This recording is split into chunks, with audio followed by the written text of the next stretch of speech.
આપણી સંકલ્પ ન્યૂઝ ચેનલને સબસ્ક્રાઇબ અને લાઇક કરો, બેલ આઇકન દબાવો જેથી આવનાર ન્યૂઝ અપડેટ્સની નોટિફિકેશન આપના મોબાઈલ પર સૌથી પહેલા પહોંચે. Like, subscribe and share the video. નમસ્કાર દર્શક મિત્રો, હું છું પૂજા ટંડેલ. સંકલ્પ ન્યૂઝમાં આપનું સ્વાગત છે. સમાચારની શરૂઆત કરતા પહેલા એક નજર આજના મુખ્ય સમાચાર પર. વલસાડ જિલ્લામાં 38,626 હેક્ટર આંબાવાડીમાં 70 થી 80% જેટલી મંજરી ફૂટી. કેરીના પાકમાં ખેડૂતોએ ધ્યાન રાખવું. માહિતી માટે બાગાયત ખાતાનો સંપર્ક કરવા જણાવતા અધિકારી NN પટેલ. ફળોનો રાજા કેરી અને કેરીનો રાજા હાફૂસ. વલસાડ જિલ્લામાં થતી હાફૂસ કેરી વિશ્વમાં પ્રખ્યાત છે. વલસાડ જિલ્લામાં 38,626 આંબાવાડી છે, જેમાં હાફૂસના ઝાડ પાયરી, કેસર, રાજાપુરી, બારમાસી, સોનપરી વગેરે થાય છે. બાગાયત ખાતાના અધિકારી NN પટેલનું કહેવું છે કે આ વર્ષે લગભગ 70 થી 80% મંજરી દેશી ભાષામાં મોર ફૂટી નીકળ્યો છે. ખેડૂતોએ જો કેરી બચાવવી હોય તો ખૂબ ધ્યાન રાખવું પડશે. તદુપરાંત કોઈ પણ માહિતી જોઈતી હોય તો બાગાયત ખાતામાં સંપર્ક કરવા જણાવ્યું હતું. માવઠું આવવાની શક્યતા છે તો એ સમયે ખેડૂતોએ ખાસ ધ્યાન રાખવું પડશે હોવાનું જણાવ્યું હતું. NN પટેલ, નાયબ બાગાયત નિયામક વલસાડ. ખેડૂત મિત્રો, આપણે હાલમાં આપણા વલસાડ જિલ્લામાં મહત્તમ જે આપણો આંબાવાડીનો વિસ્તાર છે એમાં આંબાનું ફ્લાવરિંગ ચાલુ થઈ ગયું છે અને લગભગ 70 થી 80% જેટલું ફ્લાવરિંગ અત્યારે હાલમાં આપણને દેખાઈ રહ્યું છે. અને આ આંબાનો જે મોર આપણે આવ્યો છે એને આપણે સતત કાળજી લેતા રહીએ તો આપણને કેરીનું બેસાણ સારું આવે છે. હાલમાં આપણને મોસમ વિભાગ તરફથી પણ એક જાહેર કરવામાં આવેલું છે કે તારીખ 21 થી 26 દરમિયાન કમોસમી માવઠાની અસર વર્તાશે અને આ કમોસમી માવઠાની અસરમાં છૂટાછવાયા વરસાદની પણ આગાહી કરવામાં આવેલી છે. આવા ખરાબ વાતાવરણ અંતર્ગત આપણે મોરની કાળજી લઈએ, જેમાં જો ફૂગનાશક દવાઓ જેવી કે કાર્બેન્ડિઝમ છે, વેટેબલ સલ્ફર છે, એનો ઉપયોગ કરવાથી આપણો મોર કાળો પડતો બચી જાય છે.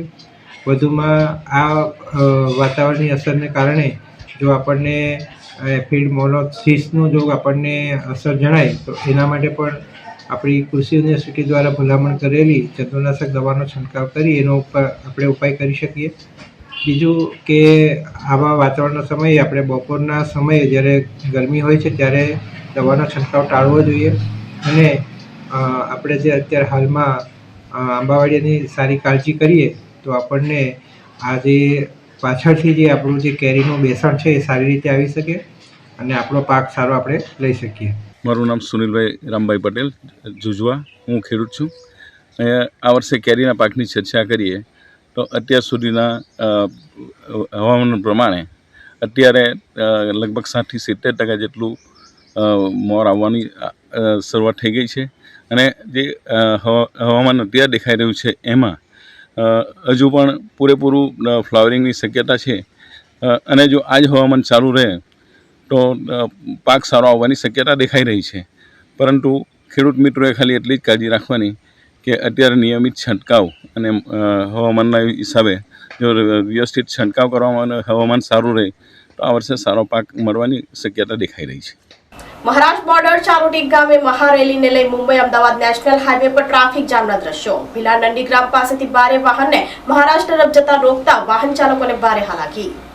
Mumbai Ahmedabad national highway number 48 ઉપર ટ્રાફિક જામના દ્રશ્યો જોવા મળ્યા હતા. મહારાષ્ટ્ર સરકાર દ્વારા એક સર્ક્યુલર બહાર પાડવામાં આવ્યું હતું, જેમાં તારીખ 19 અને 20 જાન્યુઆરીના રોજ ગુજરાત મહારાષ્ટ્ર બોર્ડર પાસે આવેલ ચારોટી ગામ મહારેલીનું આયોજન હોવાને લઈ મહારાષ્ટ્રમાં પ્રવેશતા ભારે વાહન ભીલાડ પાસે આવેલ નંદીગ્રામ પાસે ત્યાં ભારે વાહનને મહારાષ્ટ્ર તરફ જવા માટે રોકવામાં આવી રહ્યા છે. અને આ તમામ ભારે વાહનોને નંદીગ્રામથી પાછા ભીલાડ તરફ વાળવામાં આવી રહ્યા છે, જેને લઈ હાલમાં મુંબઈ અમદાવાદ નેશનલ હાઈવે પર ભારે ટ્રાફિકના દ્રશ્યો સામે આવી રહ્યા છે, જેથી વાહન લોકોને ભારે હાલાકી સર્જાઈ હતી.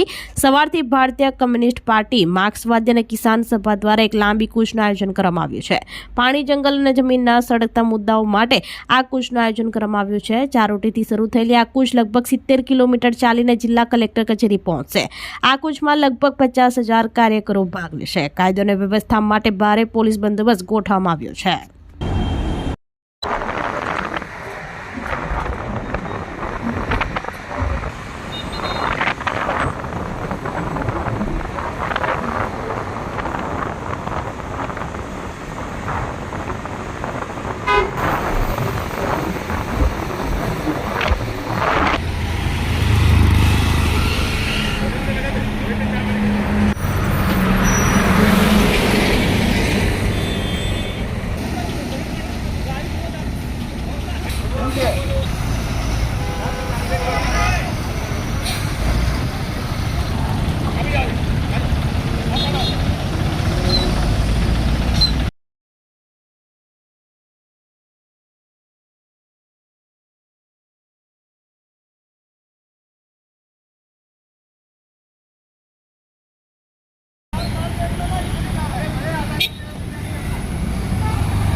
હું સુરતથી મુંબઈ જઈ રહેલો હતો ને નંદીગામ પાસે પહોંચ્યો ને મને અચાનક ખબર પડી કે આજે નેશનલ હાઈવે નંબર 48 બંધ છે, જેના કારણે અહીંયા અમને પાછી ગાડી વાળવા માટે કહેતા છે. પણ અમે ટ્રાફિકમાં એવા અટવાઈ ગયા છે કે અમારે ખાવાનું પાણી પીવાનો પણ વાંધો થઈ ગયો છે. અહીંયા પોલીસ દ્વારા માહિતી મળી કે આગળ કોઈ આંદોલન છે ચારોટી પાસે, જેના કારણે આ ટ્રાફિક અટકાવવામાં આવ્યું છે અને કાલે પણ આ જ પરિસ્થિતિ રહેશે. હવે આ નેશનલ હાઈવે નંબર ક્યારે ચાલુ થશે ને બોમ્બે ક્યારે પહોંચીશ, મને બહુ તકલીફ પડી રહેલી છે આ વસ્તુને. ને મારે સરકારશ્રીને નમ્ર વિનંતી છે કે આજે નેશનલ હાઈવે નંબર 48 જલ્દીથી જલ્દી ચાલુ કરાવે.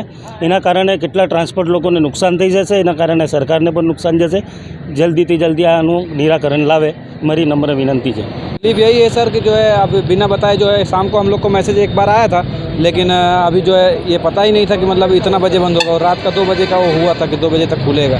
तो अभी दिक्कत है कि मतलब हम लोग को जैसे कितनी गाड़ियाँ हमारी कंपनी की हैं कि तो उसको घुमा दिया गया वापस गुजरात में, और हम लोग तो इधर साइड में खड़े हैं, तो यहाँ खाना पीने का भी दिक्कत है. और अपना समझते हैं कि रोड पे खड़ा रहने से तो कोई इधर से आके बोलेगा, कोई उधर बोलेगा. आगे प्रोटेस्ट चल रहा है, इसके लिए हम लोग को बड़ी गाड़ी वालों के लिए बहुत दिक्कत हो रहा है. बहुत सारी गाड़ियों को वापस भेजा है सर.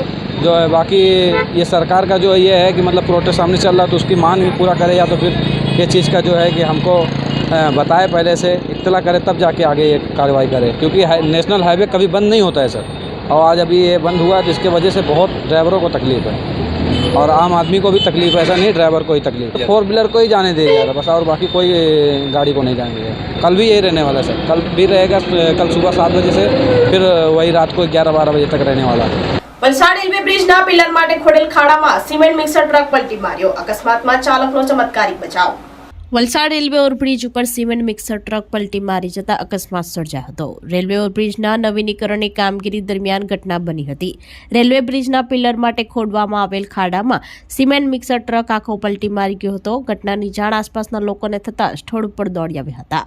ઘટનામાં ચાલકનો ચમત્કારિક બચાવ થવા પામ્યો હતો. ટ્રકને ભારે જેમાંથી બહાર કાઢવાની તજવીજ હાથ ધરવામાં આવી હતી.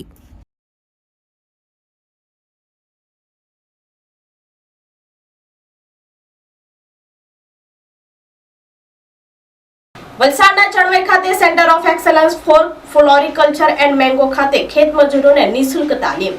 નેટ હાઉસ, પોલી હાઉસ અને ફેનેટેડ પોલી હાઉસમાં શાકભાજીના ધરા તૈયાર થાય છે હોવાનું જણાવતા પ્રોજેક્ટ ઓફિસર. ગુજરાતનું એકમાત્ર સેન્ટર ઓફ એક્સલન્સ ફૂલ ખેતીમાં ઇઝરાયલ ટેકનોલોજી સમગ્ર ગુજરાતમાં એકમાત્ર વલસાડના ચણવાઈ ખાતે centre of excellence for floriculture and mango, જ્યાં રક્ષિત તેમજ ખુલ્લા ખેતરમાં વિવિધ પ્રકારના ફૂલ પાકોના નિદર્શને અખતરા થાય છે તેમજ નિદર્શન માટે પોટ બનાવવામાં આવેલ છે. આ સેન્ટરમાં ભણતા વિદ્યાર્થીઓ, જમીન વિહોણા ખેડૂતો અને ખેત મજૂરોને નિઃશુલ્ક તાલીમ આપવામાં આવે છે અને હજારો લોકો અહીંથી તાલીમ મેળવી ચૂક્યા છે. પ્રોજેક્ટ ઓફિસર જિગ્નેશ પટેલે જણાવ્યું હતું કે અહીં નેટ હાઉસ, પોલી હાઉસ અને ફેનેટેડ પોલી હાઉસમાં શાકભાજીના ધરા તૈયાર થાય છે. ઇઝરાયલ ટેકનોલોજી આધારિત ટપક સિંચાઈ પદ્ધતિથી 60% કરતાં વધુ પાણીની બચત થાય છે.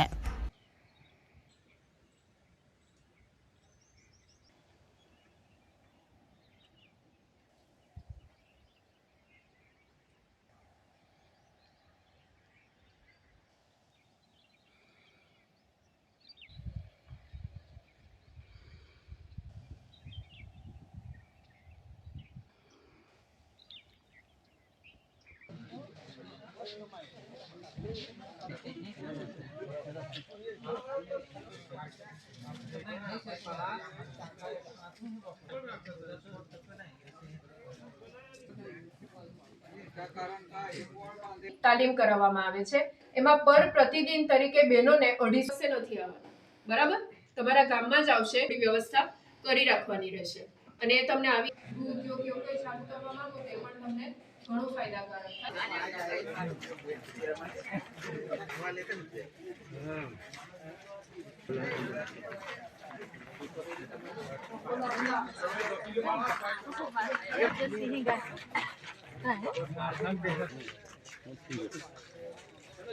નમસ્કાર ખેડૂત મિત્રો, મારું નામ જિગ્નેશ પટેલ. હું અહીંયા project officer centre of excellence for floriculture and mango Chanvai ખાતે ફરજ બજાવું છું.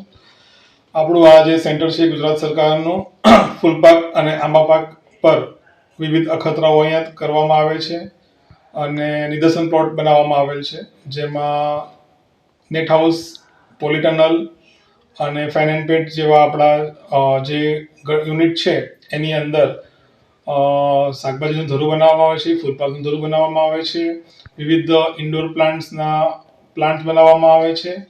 તદુપરાંત નિદર્શન પ્લોટમાં ઉચ્ચ ગુણવત્તાના ફૂલપાકો જે પોલી હાઉસમાં બનાવી શકાય તેવા ઓર્કિડ, સેવંતી, ગુલાબ એ બધા પાકોના નિદર્શન છે.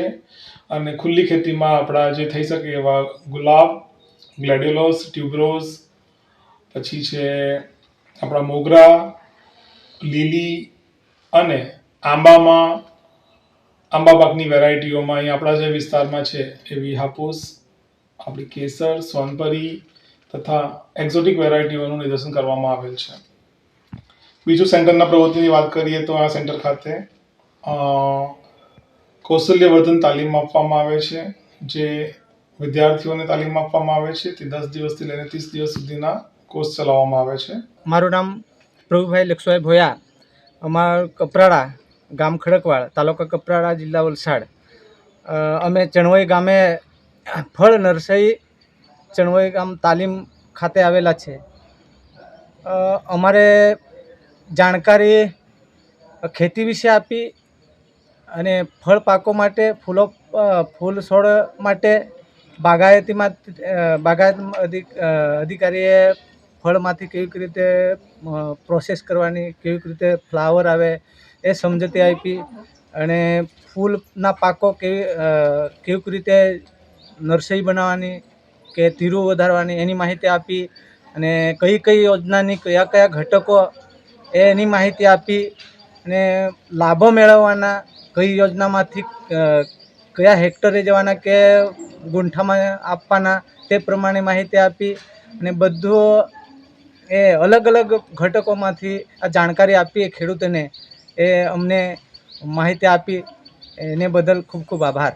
તો આ તાજા સમાચારો, નવા સમાચારો સાથે કાલે ફરી મળીશું. નમસ્કાર. આપણી સંકલ્પ ન્યૂઝ ચેનલને સબસ્ક્રાઇબ અને લાઇક કરો, બેલ આઇકન દબાવો જેથી આવનાર ન્યૂઝ અપડેટ્સની નોટિફિકેશન આપના મોબાઈલ પર સૌથી પહેલા પહોંચે. Like, subscribe and share the video.